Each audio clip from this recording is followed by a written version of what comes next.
Erie. Welcome back. It's Monday, April 28th. You're listening to Flagship City Sports Talk, brought to you by Quick Fill. Nothing gets you ready for a show than 30 seconds before you go live when your producer goes, "Oh, crap!" But we're here. We made it. That's why we have the great and powerful Rich Smith. Rich, how you doing this morning? Not bad. Not bad. Dealing with the allergies are kicking my butt. Dude, me too. You know, I slept a good 8 hours last night. I could have slept another 6, you know, feeling compacted and tired and, you know, I don't know. We complained all winter. Now we're complaining all spring. I don't. Maybe there's just no pleasing us. Amen. Also in the studio is Mr. Clean, Paul Adamzak. Paul, how was the weekend, man? I had a great weekend. Friday was the McDowell Invitational. We had beautiful weather, like unexpectedly, so that was nice. And of course, it was the NFL Draft. So I spent a lot of time in my chair with my dog in front of the TV. We had a great time. Yeah, and the NFL Draft. You've been doing the TDP podcast, the Yes. Draft podcast, all spring here leading up to the draft. Since February. This had to be like Christmas for you.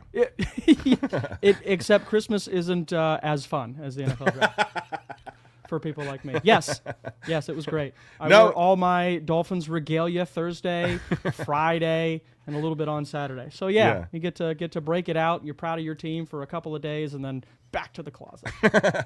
So you feel good about the Dolphins draft then? Don't get me started. We got a lot of draft stuff that we'll get into later this hour. First, we got some high school stuff we want to get into. We got T-Frank Carr joining the show today to recap the blue-white game. Always fun to have him on. So he's one of our best guests. I love having him on. Yeah, I really do.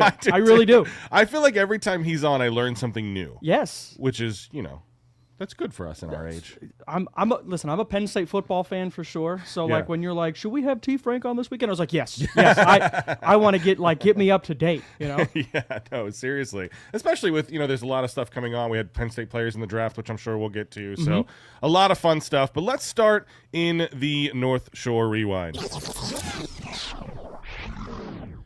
All right, so as we do every Monday morning, we are going to start with our D10 players of the week. And before I forget, big props, big thanks to all the work that Mike Copper and the staff at Go Erie do, as well as the stats compiled at Max Preps. I mean, without those, high school stats are so hard to pull. So without those guys, we wouldn't be able to have these types of conversations. And we want to give these students as much love as we can here 1,000%. On the air. Mike, Tom, Jeff, everybody over at Go Erie are constantly at games. You said you saw Mike on Friday at the Invitational. I saw Mike a dozen times on Friday. Never got a second to just say hi, how you doing? Thanks for all you do. That guy is all over the place. Yeah, absolutely. So we thank the local reporters for that.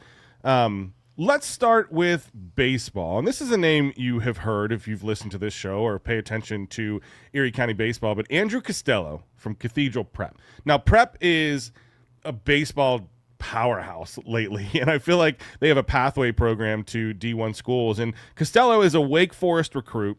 Well, he powers the Ramblers to an 8-1 win over rival McDowell with a run-scoring triple and a double at UPMC Park. I love this game. I love that this rivalry is so big that you have to put it at UPMC Park.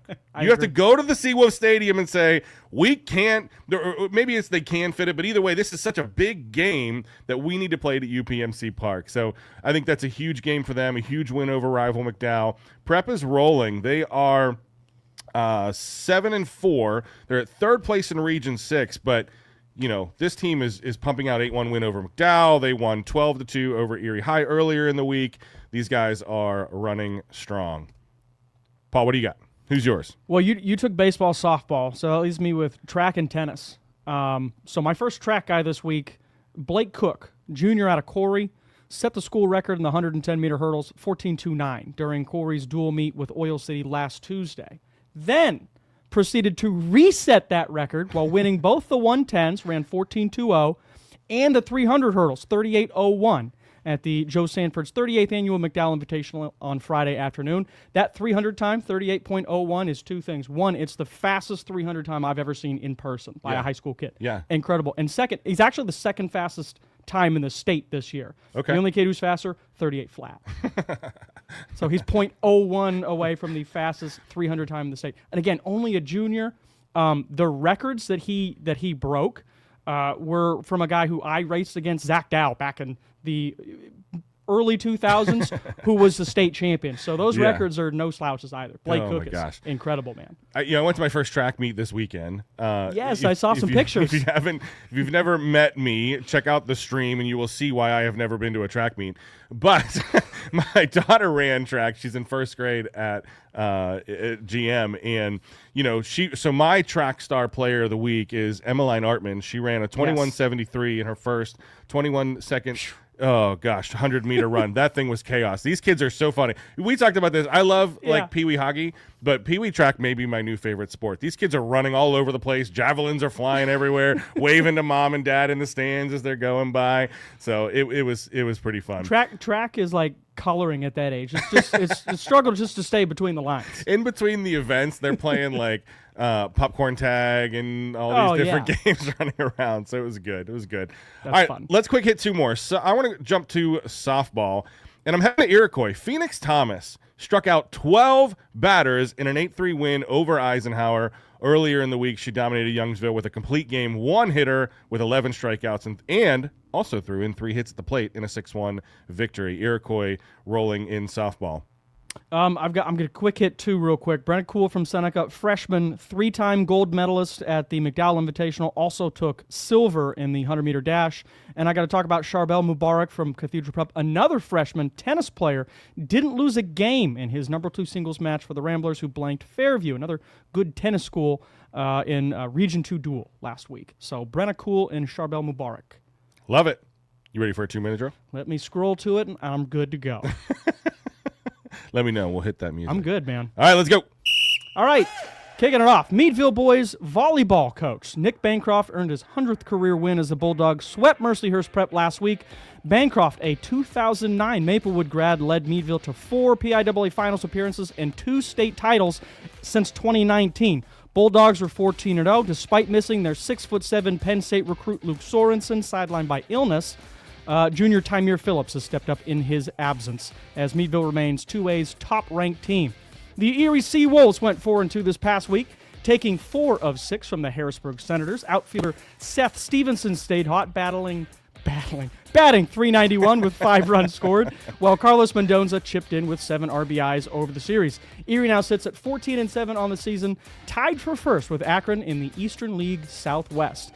Out to Penn State Barron, where the men's tennis team claimed its 4th straight AMCC title, beating Penn State Altoona 4-1 Sunday at the Westwood Racket Club.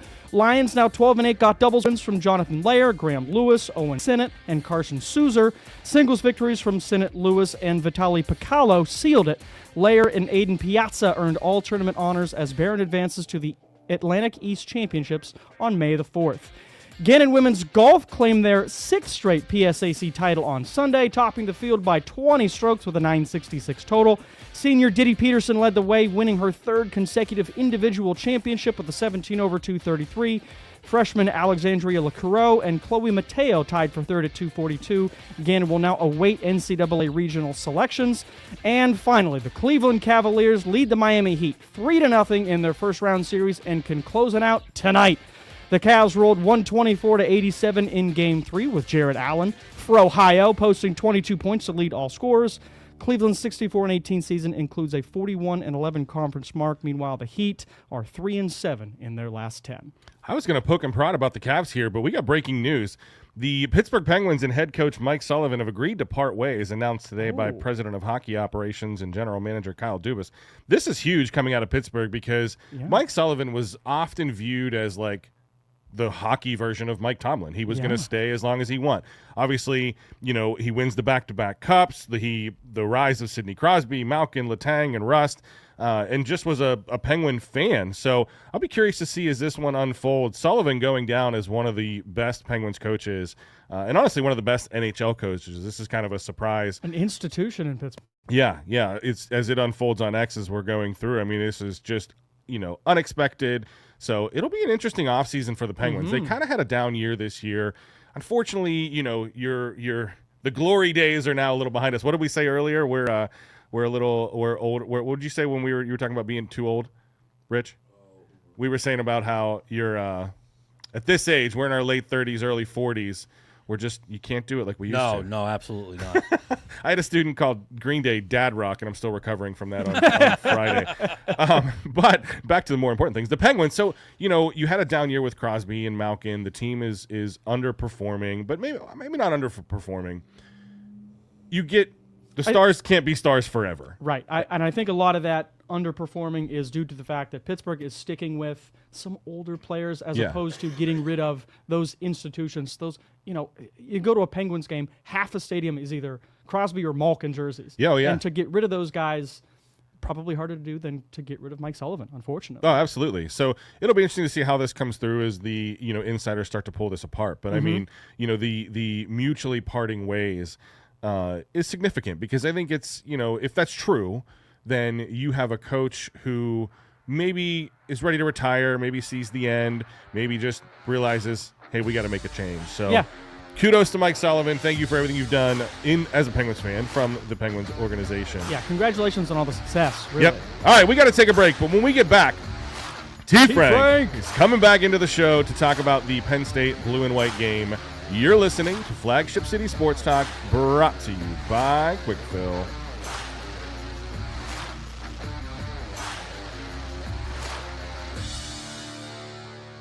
John.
Welcome back.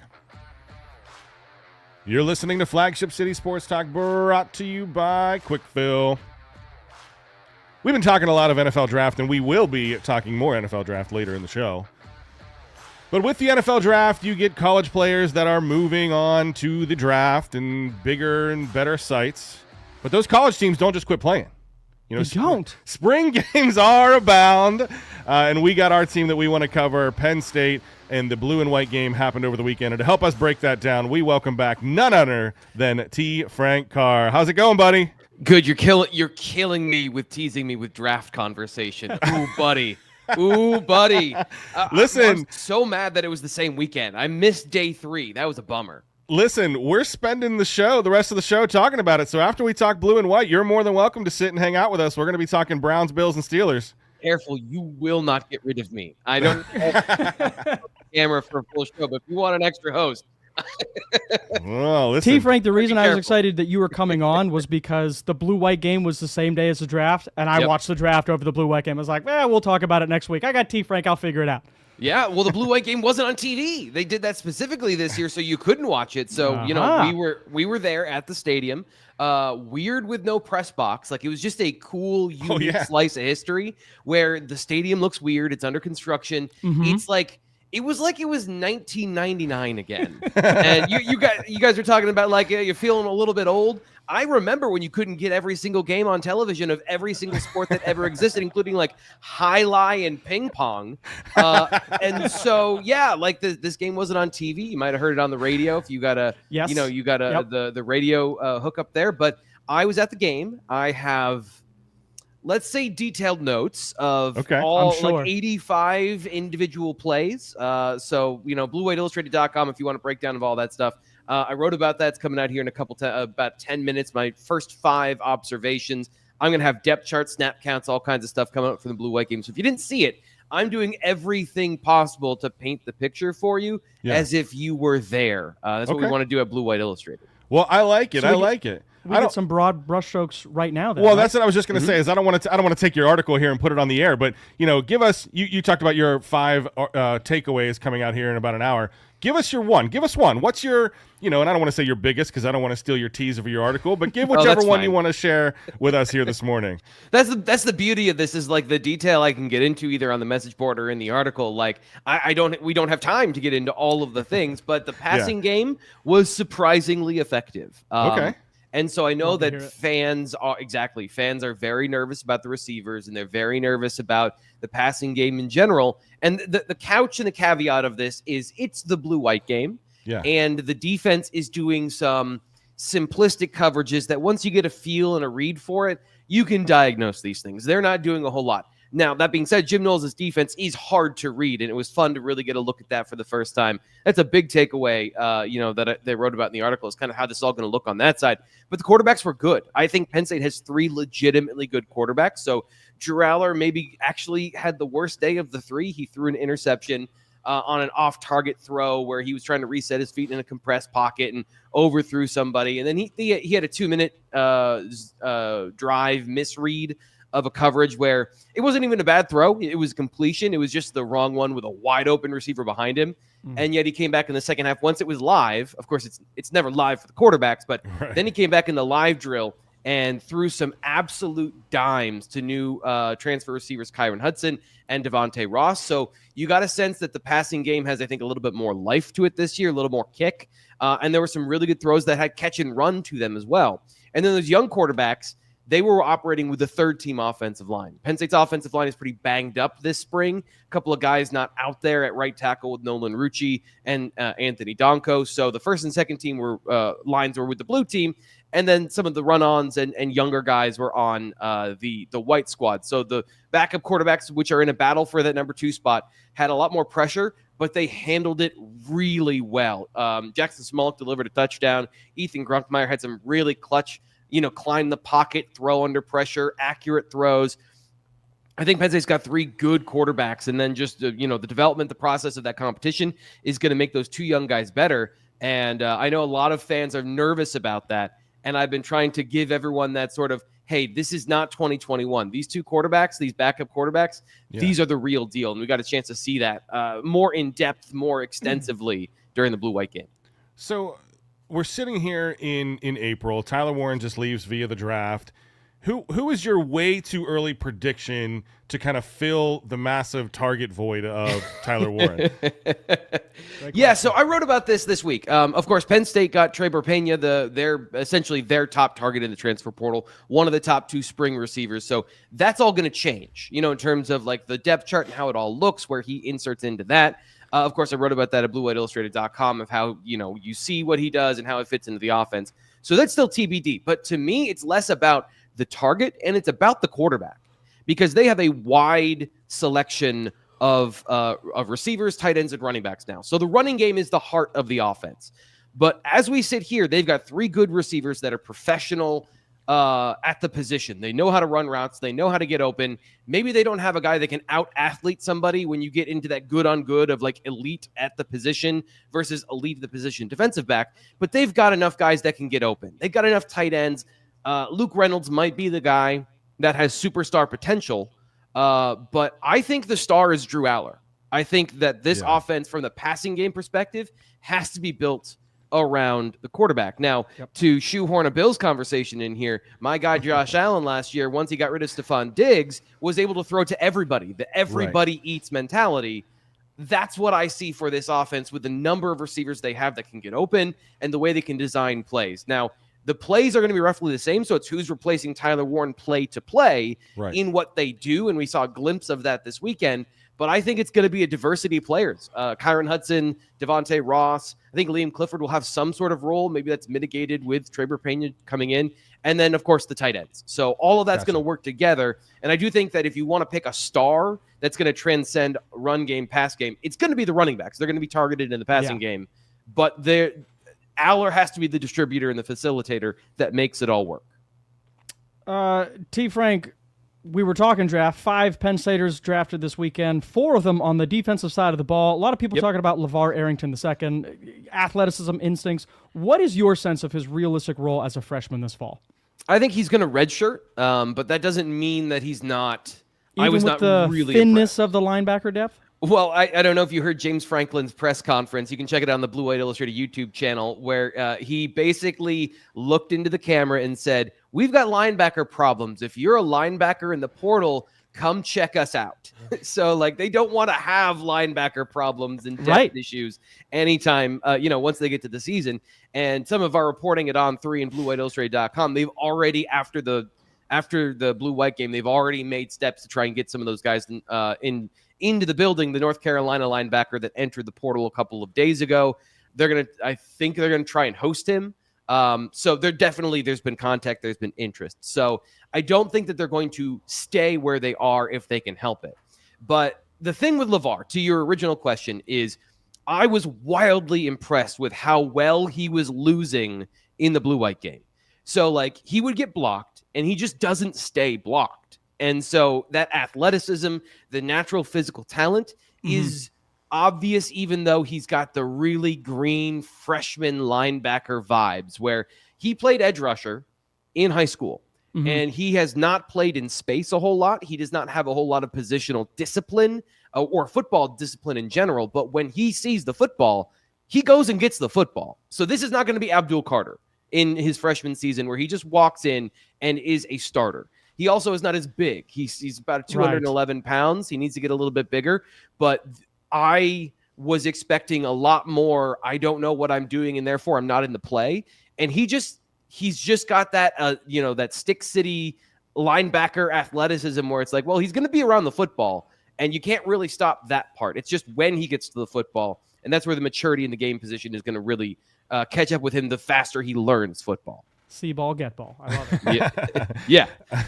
We got about a minute left, but I want to just kind of go to the trenches here for a second. It looks like Cooper Cousins is going to end up as the starting right guard. Cooper Cousins is a name that our audience will recognize as a McDowell standout on the offensive line. But it looks like 814, baby. Yeah. So it looks like he's going to notch that right guard spot. I mean, is that what you're seeing as well? Absolutely. I mean, he was out there with a starting offensive line for the blue team and played pretty much the whole game and looked really good. His areas of development are on the pass protection side, and there wasn't anybody that's really going to challenge him in this game. But, like, he's a mean dude. He just blows people up, and I'm very excited. I think he takes, I know they had a senior there at right guard last year in Sal Wormley. He's going to elevate the offensive line this year. As good as they were last year, with him in the lineup, I think they'll be better, especially in the run game. And I think he's good enough. He's going to work on the pass game stuff and get better at that. Just a little lungy, little leany sometimes in pass protection, but I think he knows that, and he's working on that. And you kind of expect that in, a young player as well coming out of high school. I mean, this is who only his wants second to year hit there. people so much. I love that. Hey, man, we got to take a break, but are you going to stick around and talk draft with us? Hell yeah, I will. Let's do it. Love it. All right, hey, before we take that break, though, we got to take a second and thank all of our sponsors: Quick Fill, Dauber Auto Supply, John's Wildwood Pizza, Denny's Sales and Service. Without them, we wouldn't be here for you. When we get back, we are diving into the NFL Draft, talking Browns, talking Steelers, talking Bills, reacting to the weekend that was, making Paul's prep worth it. Flagship City Sports Talk brought to you by Quick Are you Fill. or a friend running for political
Welcome back. You're listening to Flagship City Sports Talk, brought to you by Quick Fill. We're going to bring T-Frank back as well. I mean, you know, if you haven't heard, over the weekend, and in amongst the blue-white game and in amongst NBA playoffs, which nobody is talking about. We mentioned it. If you listen to any sports outlet this morning, nobody is talking playoff basketball. Any other week, because we're going to talk about the NFL draft. Like Paul said, we hit it in the 2 minutes earlier, but we want to talk about the NFL draft. And we're going to go through this just kind of team by team, looking at the Rust Belt rundown and kind of going through, you know, our reactions, our responses, and there's a lot to get into. So let's dive into the Rust Belt rundown.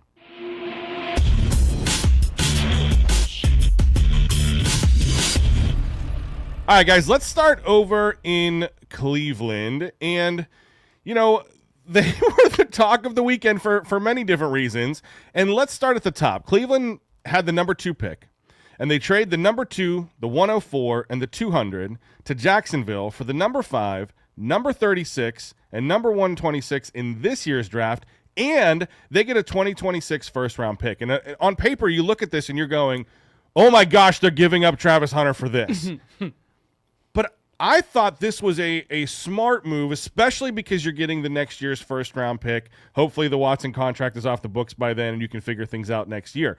But they didn't just, in my opinion, and this is where I'm going to send it to you guys, because I don't think – in my head when I saw that trade, I'm like, oh, they're punting for next year. This is fine. Okay. But then they had a great draft. Fantastic. And I don't think they're in punt mode, but they're, hey, if you're going to give us – this value, we're going to take the value. They move back. They end up with the 5th overall pick, and they take Mason Graham, defensive tackle out of Michigan. So let's start there. Let's talk about the best player they drafted over the weekend that nobody is talking about, and let's talk about Mason Graham. Paul, I'm coming to you first because you spent a lot of work, like you said, since February, working on the draft podcast and really, you know, grinding the tape on a lot of these guys. So what's your initial reaction of Mason Graham to the Browns? Great player, great value. You mentioned the additional 2026 first-round draft pick that you got by moving down three spots to take the consensus top defensive tackle who has an uncanny ability to get off blocks late, find the football, sideline to sideline playmaker. He's going to step into that Browns defensive line and make plays right away. Obviously, you have Myles Garrett there on one side or the other. He's going to gain a lot of attention. Mason Graham is going to benefit from that. I think the Browns did themselves a really, really good job addressing the defensive line with their top pick. Travis Hunter would have been a nice little piece, but Graham is a guy who's going to step in and play for you for a decade. I love the pick. A nice little piece. I've never heard anybody call Travis Hunter a nice little. No, I'm just picking on you. No, I think you're 100% right. Right. So they end up with Mason Graham. He is going to just bring that defensive line. Break that defensive line wide open because now you have to look at him. You have to look at Myles Garrett, like you said, and I think that's going to really blow that open. So then they go in with their second-round pick. They go Carson Schwessinger, linebacker. I can't say that 5 times fast. I can't say it 1 time fast. Linebacker out of UCLA, and then they take the pick they get from Jacksonville and draft Quinshon Judkins running back out of Ohio State. T-Frank, when you look at these 3 picks, who do you want to hit on? You know, I know you're a Big Ten guy. I don't know if you want to hit on Judkins, but when we look at Graham, Schwessinger, and Judkins, what are you liking out of that draft or not liking out of those 3 picks? I love that the Steelers and Browns basically use the Big Ten as their minor developmental league. All of these players I've watched for multiple years now. Even Judkins going back to the Cotton Bowl against Penn State when he was with Ole Miss. This is a dude that I think is more than he was made out to be, both in the Ohio State offense and generally in the draft community. I think he's faster than he's given credit for. He was the hammer. You know, he's if you're going to make a Penn State comparison, I don't know if how deep this runs. He's more of the Katron Allen to the Nick Singleton in that offense, where he's kind of the hammer and the guy that gets the dirty yards, but he's fast and he's elusive. And I think he can be a complete back for the Browns, who then paired him with a home run guy like Dylan Sampson. Oh, yeah. I love that combination. They just hit everything they needed. It breaks my heart that Nick Chubb, his career has gone the way it did because he was a generationally talented player. But if you're trying to create Nick Chubb, getting Quinshon Judkins and Dylan Sampson together is a really great combo. And then Carson Schwessinger is a really underrated player because, you know, coming into the Big Ten, watching him at UCLA, it was the defense that you thought was going to be a walkover, like just a cakewalk. But that was a good defense. They had two guys, I think, drafted in the second round, the DN number 2, and then Schlesinger were both really good football players and frustrated that Penn State offense this year. So I love the Browns draft. I love the fact that they double dipped a quarterback too. Yeah. Oh, we'll get to that in a second. But before we do, you hit the nail on the head. I think, I hate that they did this, and I hate that they did it because I'm a Steelers fan, and it was such a smart move. To take both Judkins and Sampson, you're right. That run game needed some help. Unfortunately, Chubb had, his knees just can't take it anymore after all the injuries. So that Stefanski offense needs a strong run game to open that up for whichever 5 quarterbacks they currently have on the roster is going to start week 1. You have to open that up with the run game in that offense. So I love the 1-2 punch, the thunder and lightning of Judkins. Dylan Sampson was one of my favorite running backs coming out of the draft, coming out of Tennessee. So I think they absolutely addressed those issues. They addressed the defensive line. Myles Garrett needed help. You have Schlesinger sitting at linebacker to help out fill that defense. Yep. And then before we get to the quarterbacks, Paul, your favorite guy, your favorite pick here was Harold Fannin, the tight end out of Bowling Green. And T-Frank is going to remember this guy because he absolutely torched Penn State this past year. Number 1 tight end in the country. I think he set records for receptions and yards for a tight end, not just at the FCS level, but all time. Didn't time well in the 40, which I think dropped his stock a little bit. But again, you go back, you got to trust the tape. You watch this guy. Everywhere he went, he was the focal point of the offense. He played H-back, in the backfield, in line, attached, in the slot. You can put him a lot of places. And I said this on the podcast. This is the highest compliment I can pay any football player. He will be on my Madden team. He's that good. Tight end is the only thing I want to add. Tight end. Tight end. When I was scouting, I guess if you gotta name a position, I just put ATH next to his name. No, for sure. But when I was scouting them, I didn't clock he was a tight end right away because he's lined up in the slot most of the time. I agree. You can use him in a versatile way, especially to get matchups. But I think he's going to be a move piece for them for sure. I don't foresee him lining up at Y a whole lot. Yeah. No, and not with Njoku, who's there, but he is the Isaiah Likely to Njoku's Andrews. Does that make sense? Yep, I think it makes sense. All right, let's talk quarterbacks, because we do have to get into some quarterback talk here with the Browns. Everybody projected them to take Shador in the first round, and then they projected to take him at the top of the second round, and then you get to the third, and Shador still isn't drafted, and then they do finally pull the trigger at pick 94 in the third round. But they go Dylan Gabriel, quarterback out of Oregon, and this was a bit of a stunner. I don't think he was high on many people's draft boards, but the guy's a proven quarterback.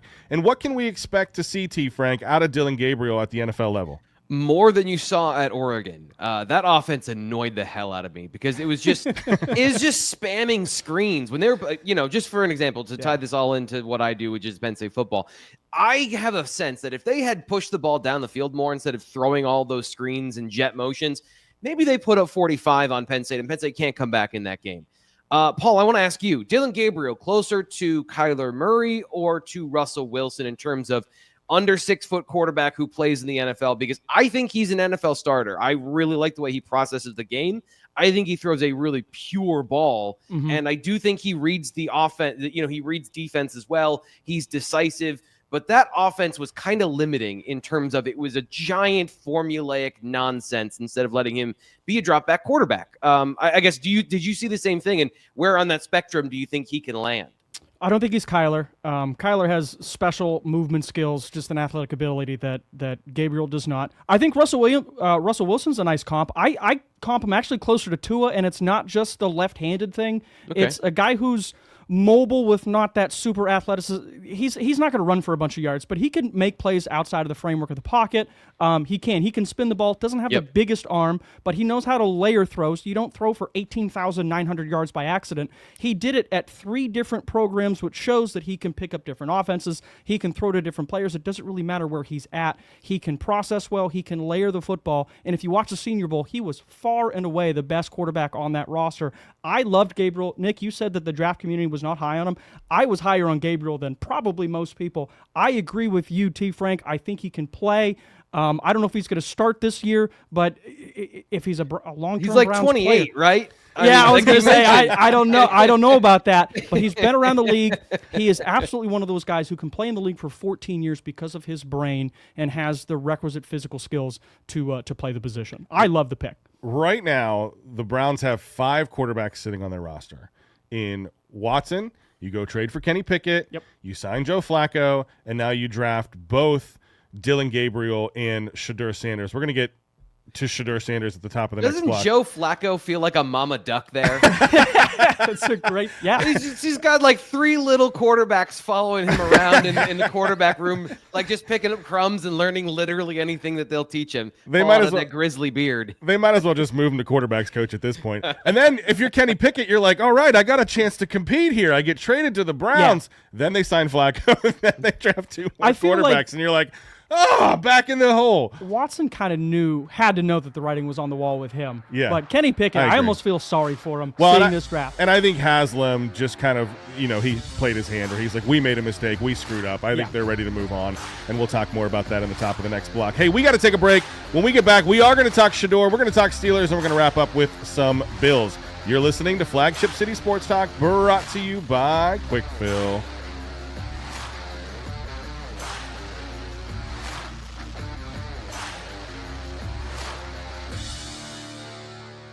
Since 1980.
Welcome back.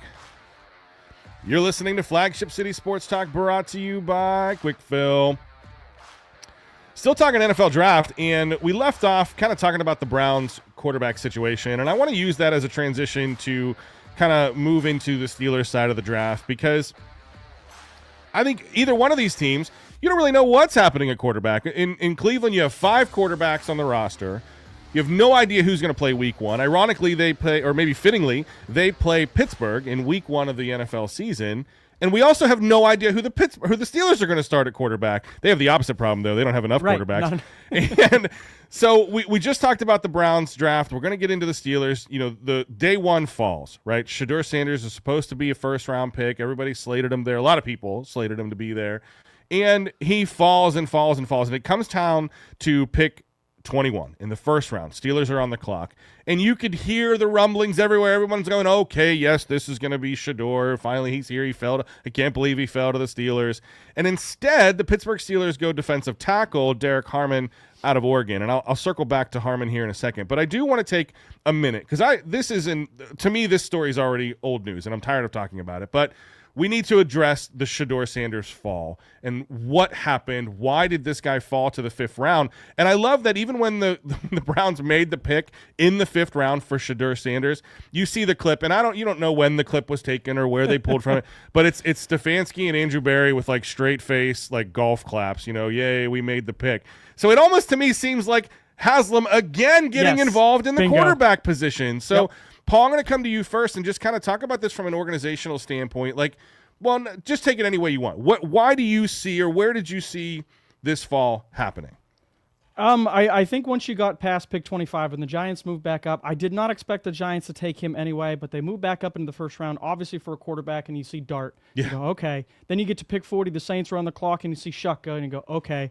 Then Dylan Gabriel goes, and then Milrow goes, and you go, oh, man. At this point, you can understand off the tape, those guys aren't better than Shedeur. Right. It's the personality. It was, I think, the nail in the coffin were the interviews at the Combine. We heard rumblings in late February that he did not interview well, almost felt like he knew he was going to go real high, didn't really take it seriously for a bunch of other teams. He comes with a lot. The talent is better than a fifth-round quarterback. But again, if you're taking players, there are plenty of talent evaluators in the world, and these guys are really, really good. What is hard to evaluate is the personality, and I think there is just a red flag there when you think all that comes with the Shedeur-Sanders train, do we really want to invest high capital into that personality? Yeah, I think that's fair. T-Frank, how say you? You know, I don't know as much about that particular side of it. I saw the same stuff, and I heard the same things in terms of the personality and Shedeur Sanders. I like the idea of creating that competition, even draft aside and person aside, in terms of like the personality and the interplay of his dad and all those things. He was taken in the 5th round, and he has direct competition with a guy who's uber serious in Dylan Gabriel. So if you want to create an environment that's going to get the best out of a guy who is talented, and is a good quarterback. I know that there were also questions about the offense in terms of, is he a guy that can process within the structure of a play in an NFL setting? Is he a guy that has a good feel for play after the play breaks down? Does he do too many things in the pocket in terms of drifting into pressure and things like that? But when I watched him, and I only watched him a little bit, like he's got a great release. He reminds me a little bit of Drew Brees, undersized, not very strong arm, but fits the ball into windows you wouldn't expect with timing and intelligence when he does it right. So I think that plays in the NFL, and it just becomes all the other things that have to fit in. Do you now create an environment in which all that is, all that competitive juice that he has inside of him is going to then be funneled in the right direction? I don't know if it's going to work. But I like the idea of taking multiple quarterbacks and creating competition and treating it. If you don't have the franchise quarterback, treat it like it's running back or receiver. 2 dudes go into a ring, 1 guy comes out. Yep, and let them compete and see who rises to the top. And I mean, I think it's a perfectly fine pick, whether it was, the GM, the head coach, or the owner. I think it's fine. I think the competition is good. Let them compete for the job instead of just be given the job. And I think that, maybe it helps them out a little bit. All right. That's it. I'm done talking about Shedeur. I can't stand talking about Shedeur. I am curious to see what happens. I am curious. It'll be a fun story to keep an eye on if he plays well, if he does rise, and it'll be a great story if he does.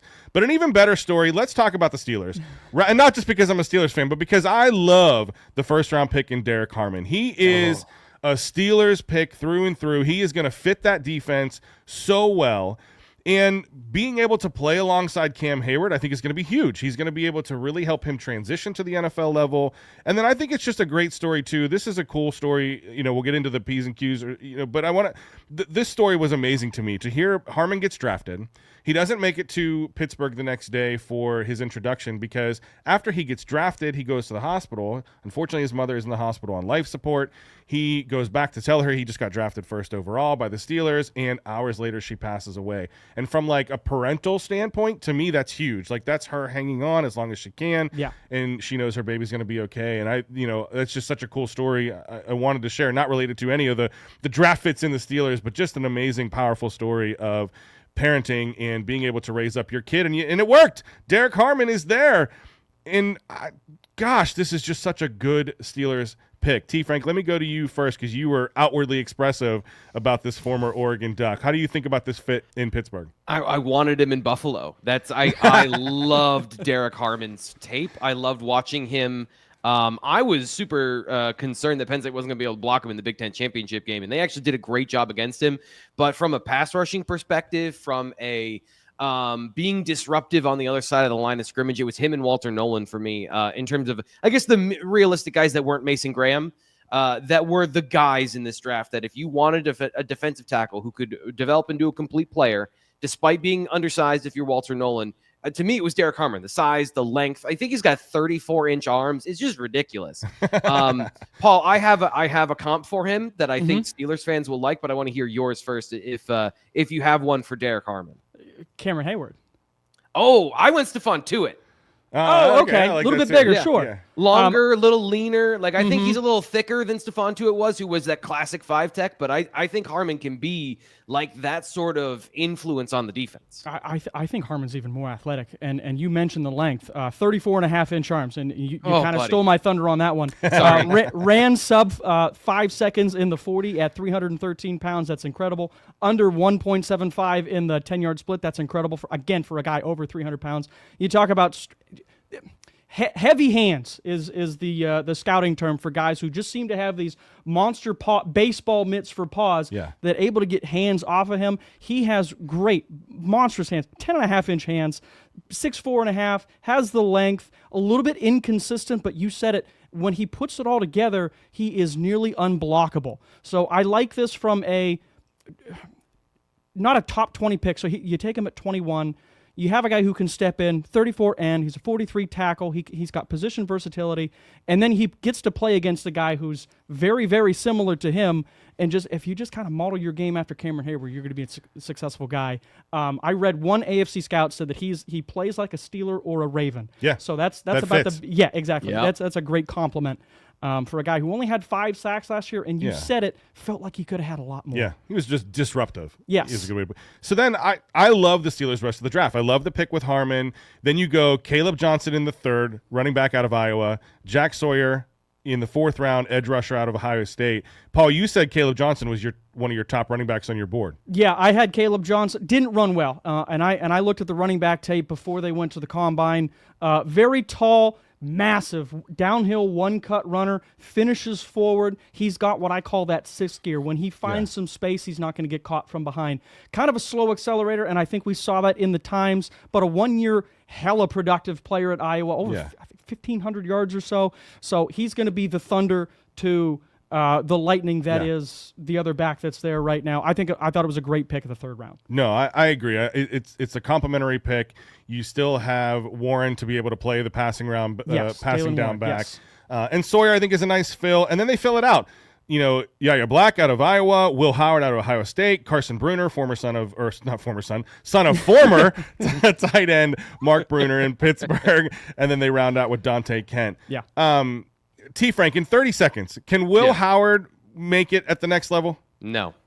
Oh, I love it. You don't need the even only 30 the seconds. only thing they did better was that they didn't take the Kenny Pickett part 2 in the 1st round. They learned their lesson from that. But no, I don't think Will Howard's an NFL quarterback. I agree. I think he'll be a nice, it's a good project. He's a good, maybe a great backup quarterback, but it'll be interesting to see if he can make it to the next level. All right, we got a couple minutes left, and I wanted to make sure to leave time for the Buffalo Bills. And I think when I look at the Bills draft, I think they filled a lot of needs. They're getting beat up on about not drafting a wide receiver. So, T-Frank, you're kind of our resident Bills fan here. What's your initial reaction to their draft? I wanted a safety a little higher, although I don't hate Jordan Hancock out of Ohio State. I think he's that versatile slot safety that can play either that free safety or in the nickel to back up Taron Johnson. I'm in like with Landon Jackson, the defensive end. I'm not in love with them because I like players that have that low center of gravity, that have great hips. He's somehow the tallest, most tight-hipped guy that can bend the edge I've seen. But I think against elite tackles, that's not going to really play in the NFL. Right. So I think he can be good. I don't think he can be great. I like TJ Sanders the more I flipped on the film and watched him, and then Maxwell Hairston. I'm so tired of watching Xavier Worthy or the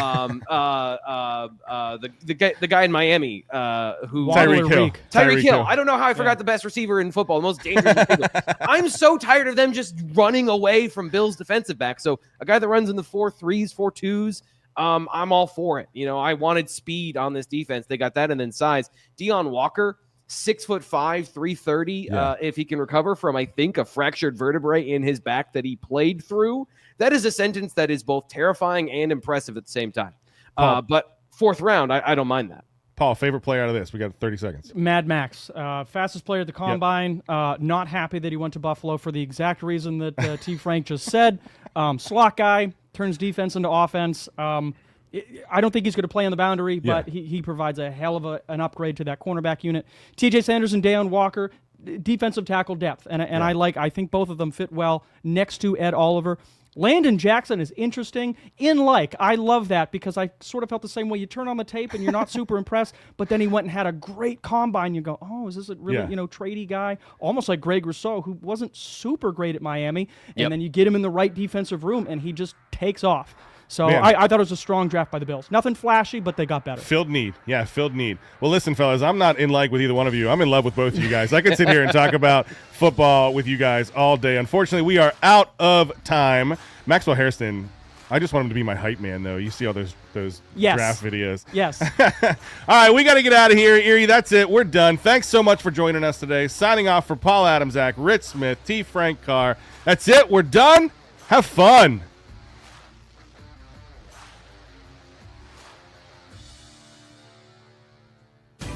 Hi, folks.